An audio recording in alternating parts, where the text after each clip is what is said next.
அன்பானவர்களே, அன்பு வணக்கங்கள். நேற்று வீடியோவை பார்த்து பல பேர் ஆன்ம சாந்தி பிரார்த்தனை நிகழ்வில் பங்கு பெற்றுள்ளீர்கள். பலர் முழுமையான குறிப்புகளை அனுப்பவில்லை. குறிப்புகள் இருந்தால் போட்டோ இல்லை, போட்டோ இருந்தால் குறிப்புகள் இல்லை. நேற்று நான் பேசியதை தெளிவாக நீங்கள் தெரிந்து கொள்ளவில்லை. அதனால் பலர் குறிப்புகளை அனுப்பியிருக்கிறீர்கள், போட்டோவை அனுப்பவில்லை. போட்டோவை அனுப்பியிருக்கிறீர்கள், குறிப்புகளை அனுப்பவில்லை. அதனால் அவர்களை நினைத்து இன்று காலையில் பிரார்த்தனையில் ஈடுபட முடியவில்லை. தெளிவான குறிப்புகளை தொலைபேசி மூலமாக, கைபேசி மூலமாக தொடர்பு கொண்டு கேட்டுக்கொள்ளுங்கள் என்று சொன்னேன். பலர் அதை தொடர்பு கொள்ளவில்லை. ஒரு சிலர் தாய்க்காக பங்கு பெற்றிருக்கிறார்கள். ஒரு சிலர் தன்னுடைய தந்தை ஆன்மா சாந்தி அடைய வேண்டும் என்று பங்கு பெற்றிருக்கிறார்கள். ஒரு சிலர் கணவனுக்காக, ஒரு சிலர் மனைவிக்காக, ஒரு சிலர் தன்னுடைய பிள்ளைகளுக்காக என்று பங்கு பெற்றிருக்கிறார்கள். இவர்களுக்கெல்லாம் முதலில் என்னுடைய மனமார்ந்த நன்றியினை தெரிவித்துக் கொள்கிறேன். இதில் முதலில் நம்பிக்கை வேண்டும். நம்பிக்கைதான் அனைத்தையுமே சாத்தியமாக்கும். நம்பினார் கெடுவதில்லை, 4 மறை தீர்ப்பு என்று சொல்லுவார்கள். ஆக நம்பிக்கை இருக்க வேண்டும். இரண்டாவது, மனம் வேண்டும். பல பேருக்கு மனம் இருப்பதில்லை. பணம் இருப்பவரிடம் மனம் இருப்பதில்லை, மனம் இருப்பவரிடம் பணம் இருப்பதில்லை என்று சொல்லுவார்கள். பல பேருக்கு மனம் இருப்பதில்லை. மூன்றாவது, தன்னுடைய அன்பானவர்கள், அவர்களுடைய ஆன்மா மேலே ஆவி உலகில் நன்றாக இருந்தால்தான் நாமும் நன்றாக இருப்போம், நம்முடைய வாழ்க்கையும் நன்றாக இருக்கும் என்ற தெளிவு இருக்க வேண்டும். இதை பித்ரு தோஷம் என்று சொல்லுவார்கள். அவர்கள் அங்கே கவலையோடு, வேதனையோடு, துன்பத்தோடு இருந்தார்கள், ஆன்மா சாந்தி அடையாமல் இருந்தார்கள், அலைந்து கொண்டிருக்கிறார்கள் என்றால் உங்களுடைய வாழ்க்கையும் அப்படித்தான் இருக்கும். இரத்த சம்பந்தம் அல்லவா? அவர்களுடைய மனம் எப்படி இருக்கிறதோ அது போலதான் உங்களுடைய வாழ்க்கை அமையும் என்ற ஒரு தெளிவு முதலில் உங்களுக்கு ஏற்பட வேண்டும். நான்காவது, நன்றி உணர்வு என்பது சிறிதாவது இருக்க வேண்டும். அந்த ஆன்மா உங்களோடு வாழ்ந்தது, உங்களோடு இருந்தது, உங்களுக்காக தன்னுடைய வாழ்க்கையை அர்ப்பணித்துக் கொண்டது. தன்னுடைய பிறவி பூராகவும் உங்களுக்காக தானே வாழ்ந்தார்கள். சொல்லுங்கள், நீங்கள் இன்று இருக்கின்ற நிலைக்கு யார் காரணம்? உங்களுடைய தாயும் தந்தையும் தானே. அப்போ அவர்களுக்கு ஒரு நன்றி உணர்வை நீங்கள் செலுத்த வேண்டாமா? நன்றி மறப்பது நன்று என்று. அந்த நன்றி என்ற உணர்வு உங்களிடம் இல்லை என்றால் வாழ்க்கையில் பலவிதமான துன்பங்களை நீங்கள் அனுபவிப்பீர்கள். இது பல பேரிடம் இல்லை. அவர்களை அப்போதே மறந்து விடுகிறீர்கள். அதையெல்லாம் அவர்கள் நினைத்து பார்த்து வேதனையில் இருக்கிறார்கள். அவர்களை சமாதானப்படுத்த வேண்டும், அவர்களை சாந்திப்படுத்த வேண்டும். இதையெல்லாம் நம்முடைய முன்னோர்கள் வேத காலம் முதல் கொண்டு சொல்லித்தான் வருகிறார்கள். நாம அதையெல்லாம் கேட்பதே இல்லை. அப்போ ஒரு அரிய சந்தர்ப்பம் இறைவன் உங்களுக்கு தந்தால் கூட அதை புறக்கணிக்கிறீர்கள், ஒதுக்குகிறீர்கள். ஐந்தாவது, விதி என்று ஒன்று இருக்கிறது, கர்மா என்று ஒன்று இருக்கிறது.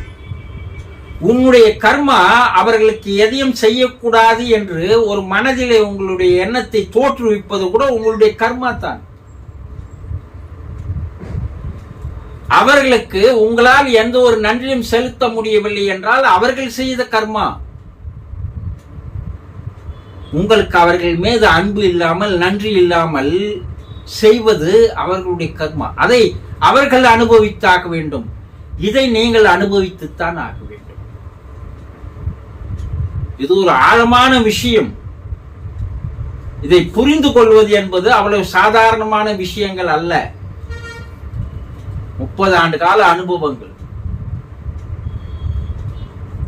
இதையெல்லாம் சரியாக யார் பயன்படுத்தி கொண்டீர்களோ அவர்களுக்கு மறுபடியும் நான் நன்றி கூற கடமைப்பட்டிருக்கிறேன். உங்களுடைய வாழ்க்கை ஆன்மா சாந்தி அடைய ஒரு தெளிவு ஏற்படும். இன்று நாம் என்ன பார்க்க போகிறோம் என்றால், உங்களுடைய அன்பானவர்கள் இறந்து போய் அங்க ஆன்ம நிலையில் வாழ்ந்து கொண்டிருக்கிறார்கள் அல்லவா?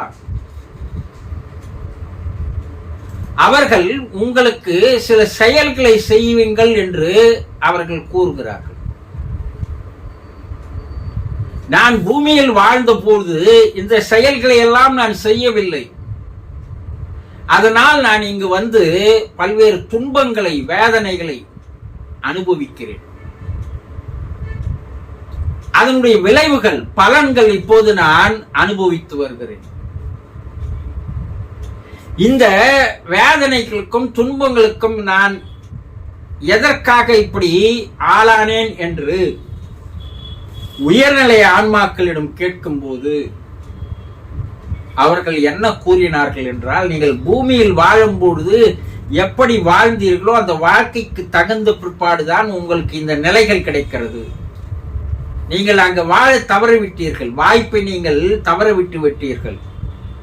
அதனால் நீங்கள் இந்த துன்பங்களை, வேதனைகளை அனுபவித்துத்தான் தீர வேண்டும். இதிலிருந்து தப்பிக்கவே முடியாது என்று கூறினார். அப்படி என்ன நான் வாழ்க்கையிலே பூமியிலே வாழும்போது நான் வந்து தவற விட்டு விட்டேன், செய்யவில்லை என்றும் போது அவர்கள் பல்வேறு செய்திகளை கூறுகிறார்கள். அந்த செய்திகளை உங்களுக்கு நான் கூறுகிறேன். என்னவென்றால், பிறப்பு, மனித பிறப்பு என்பது சாதாரணமானது அல்ல.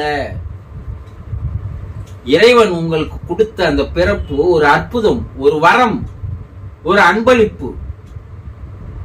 ஆனால் அதை நீங்கள் வாழ தெரியாமல் வாழ்ந்து விட்டீர்கள்.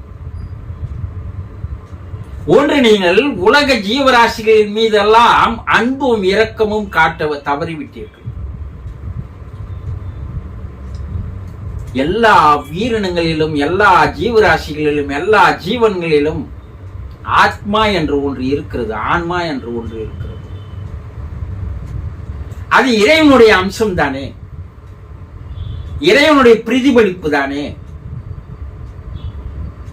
ஆனால் அதை நீங்கள் தெரிந்து கொள்ளாமல், அறிந்து கொள்ளாமல், புரிந்து கொள்ளாமல், அதன் மீது இரக்கமோ அன்போ காட்டாமல், உயிரினங்களை மட்டுமல்ல மனிதர்களை கூட நீங்கள் புறக்கணித்தீர்கள். நீங்கள் எதை ஒன்று செய்கிறீர்களோ அதற்கு விளைவு என்று ஒன்று இருக்கிறது அல்லவா? அது நல்ல செயலாக இருந்தாலும் சரி, தீய செயலாக இருந்தாலும் சரி, அதற்குண்டான விளைவுகள் என்று ஒன்று உண்டு. காரணம் இல்லாமல் காரியங்கள் நடைபெறுவது இல்லை. இதை விஞ்ஞானிகள் காஸ் அண்ட் எஃபெக்ட் என்று சொல்வார்கள், செயல் விளைவு தத்துவம் என்று சொல்வார்கள். அப்போ நீங்க எந்த ஜீவராசியின் மீதும், எந்த உயிரினங்களின் மீதும், எந்த மனிதர்களிடமும் அன்போ இரக்கமோ நீங்கள் காட்டாமலேயே வாழ்ந்து விட்டீர்கள். அதனுடைய விளைவுத்தான் இங்கே நீங்கள் அந்த துன்பத்தை அனுபவிக்கிறீர்கள். ஆகவே என்னுடைய குடும்ப உறுப்பினர்களே, என்னோடு வாழ்ந்து இப்போது வாழ்ந்து கொண்டிருக்கிற ஆத்மாக்களே, நீங்கள் உலக ஜீவராசிகளிடமெல்லாம் அன்பை காட்டுங்கள், இரக்கத்தை காட்டுங்கள். அப்படி இப்போதே நீங்கள் வாழ ஆரம்பித்து விட்டால் இங்கே வந்தால் உங்களுக்கு துன்பமோ துக்கமோ துயரமோ வேதனையோ இருக்காது. இது முதலில் நீங்கள் தெரிந்து கொள்ள வேண்டியது. உயர்நிலை ஆன்மாக்கள் என்ன கூறினார்கள் என்றால், பூமியிலே நீங்கள் இருக்கும் போதே யோகிகள், ரிஷிகள், முனிவர்கள், சித்தர்கள், அவதாரங்கள் எல்லாம் இதைத்தானே கூறினார்கள். எல்லா உயிரும் இன்புற்று இருக்க வேண்டும் என்றுதானே சொன்னார்கள். ஆனால் நீங்கள் காது கொடுத்து கேட்கவில்லையே. அதையே தானே இப்போது நாங்கள் உயர்நிலை ஆன்மாக்களாக இருந்து கொண்டு உங்களுக்கு கூறுகிறோம் என்று கூறுகிறார்கள். இதை நீங்கள் தயவு செய்து இப்போது வாழும் பொழுதாவது புரிந்து கொள்ளுங்கள். இந்த செயல்களை, இந்த மகத்தான செயல்களை இறை செயலாக, இறைவனுடைய தொண்டாக நினைத்து செய்யுங்கள். எல்லா உயிரினங்களுக்கு உள்ளேவும் அந்த ஆத்மாவானது ஜொலித்துக் கொண்டிருக்கிறது. அதை முதலில் புரிந்து கொள்ளுங்கள். இரண்டாவது, நீங்கள் போக்குவரத்தில் போகும்போது ஒரு அவசர ஊர்தி ஆம்புலன்ஸ் ஆனது போகிறது. ஒரு உயிருக்கு மன்றாடி கொண்டிருக்கின்ற ஒரு ஆத்மா, ஒரு ஜீவனானது மருத்துவமனை நோக்கி அவசரமாக எடுத்து செல்கிறார்கள். நீங்கள் அதை பார்க்கிறீர்கள். ஒரு 2 நிமிடம் உங்கள் மனதிலே இறைவனை நினைத்து, இறைவா, அந்த ஜீவன் உயிருக்கு போராடுகிறது, உயிர் பிழைக்க திண்டாடுகிறது, உயிர் ஊசலாடி கொண்டிருக்கிறது. தயவு கூர்ந்து அதற்கு விதி என்று ஒன்று மிச்சம் இருந்தால் அந்த உயிரை நீங்கள் காப்பாற்றி தாருங்கள். அதை பூமியில் இன்னும் சிறிது காலம் வாழ வையுங்கள். உங்களுடைய அருளும் ஆசையும் அந்த ஆத்மாவுக்கு வேண்டும். அந்த ஆத்மாவிற்காக, ஆன்மாவிற்காக நான் உங்களிடம் பிரார்த்தனை செய்கிறேன் என்று ஒரு 2 நிமிடம் பிரார்த்தனையை செய்யலாம் அல்லவா? இதே நிலைமை நாளைக்கு உங்களுக்கும் ஏற்பட வாய்ப்புகள் இருக்கிறது இல்லையா? நீங்களும் ஒரு காலத்திற்கு, ஒரு நேரத்தில் நீங்களும் அவசர ஊர்தியில் போகின்ற ஒரு நிலை உங்களுக்கு வரலாம். நீங்கள் இப்போது புறக்கணிப்பது போல, கண்டு கொள்ளாதது போல, பார்க்காதது போல நீங்கள் போனால், நீங்கள் போகின்ற போது உங்களை சுற்றி இருக்கின்ற மக்களும் அதே நிலையில் தான் இருப்பார்கள் இல்லவா? ஒரு மனிதனுடைய பிரார்த்தனை இறைவனிடம் போய் சேர்கிறது. இறைவன் அந்த பிரார்த்தனையை கேட்டு அந்த ஜீவனை, உயிரை தருகிறான், மறுபடியும் வாழ வைக்கிறான் என்பதை நீங்கள் இன்று உலக சரித்திரத்தில் நடைபெற்ற மாபெரும் தலைவர்கள் எல்லாம் மரணத்து வரையும் சென்று மனிதர்களுடைய பிரார்த்தனையின் மூலமாக இறைவன் அவர்களுக்கு அன்பை தந்து, உயிரை தந்து, மறுபடியும் வாழ வைத்த நிகழ்வுகள் எல்லாம் பார்த்து வருகிறோம் அல்லவா?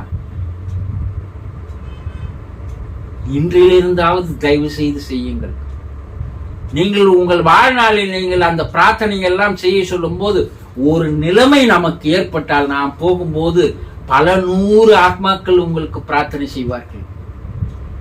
அந்த பிரார்த்தனையை இறைவன் கேட்டு உங்களை உயிர் தந்து வாழ வைப்பான் என்பதை புரிந்து கொள்ளுங்கள்.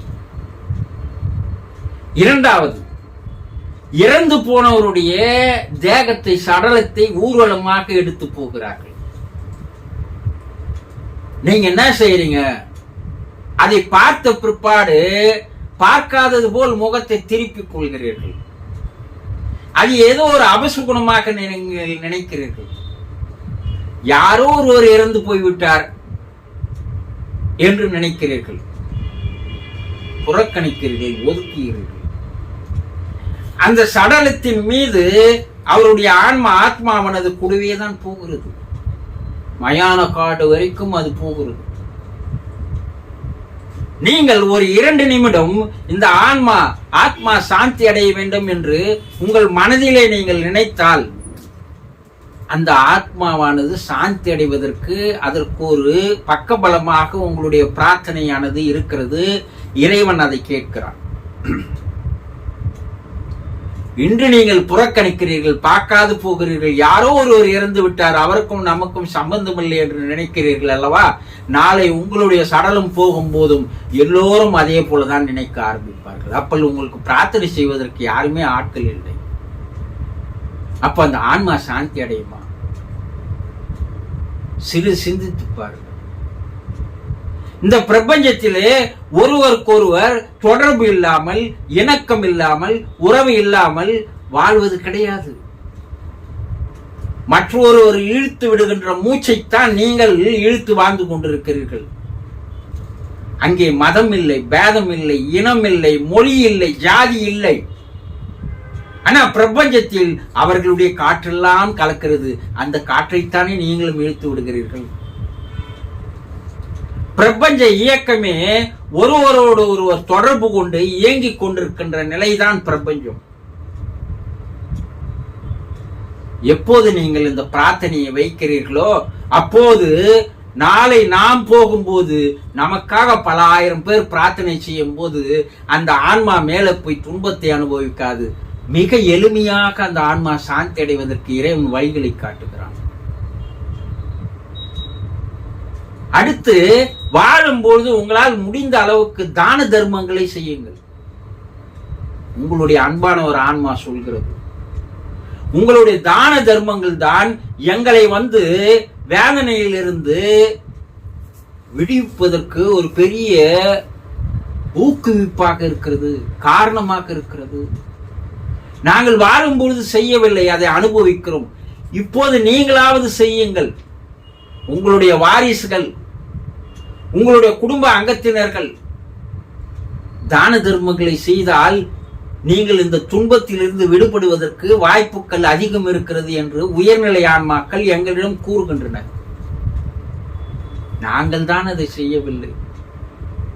நீங்களாவது எங்களுக்கு அன்பு காட்டுபவர்களாக இருந்தால், நன்றி தெரிவிப்பவர்களாக இருந்தால், அக்கறை இருப்பவர்களாக இருந்தால் தயவு செய்து வாழும் காலத்தில் தான தர்மங்களை செய்யுங்கள். தர்மம் தலை காக்கும், தக்க சமயத்தில் உயிர் காக்கும். சொன்னாங்க இல்லையா? எல்லாம் கேட்கிறீர்கள், ஆனால் செய்ய மறந்து விடுகிறீர்கள். நானும் அப்படித்தான் வாழும் பொழுது எல்லாம் சொன்னாங்க, நாங்க கேட்கல. இப்போ நாங்க மேல ஆவி உலகத்துல பெரும் துன்பத்தை அனுபவித்து வருகிறோம். இப்படிப்பட்ட துன்பங்களை தயவு செய்து நீங்கள் அனுபவிக்க கூடாது. என்னுடைய ரத்த சம்பந்தம் அனுபவிக்க கூடாது. என்னுடைய வாரிசுகள் அனுபவிக்க கூடாது. உங்கள் மீது இருக்கின்ற அன்பால், அக்கறையால், இரக்கத்தால், நன்றியால் நாங்கள் இதை உங்களுக்கு கூறுகிறோம். தயவு செய்து இதையெல்லாம் பின்பற்றி வாருங்கள். எங்களுடைய ஆன்மா சாந்தி அடைவதற்கு இந்த செயல்கள் எல்லாம் காரணமாக அமைகிறது என்று உயர்நிலை ஆன்மாக்கள் எங்களிடம் கூறி நாங்கள் உங்களிடம் செய்திகளாக கூறுகிறோம். கேட்டு நடந்து வாருங்கள். புரிந்து கொண்டீர்களா? சந்தோஷம்.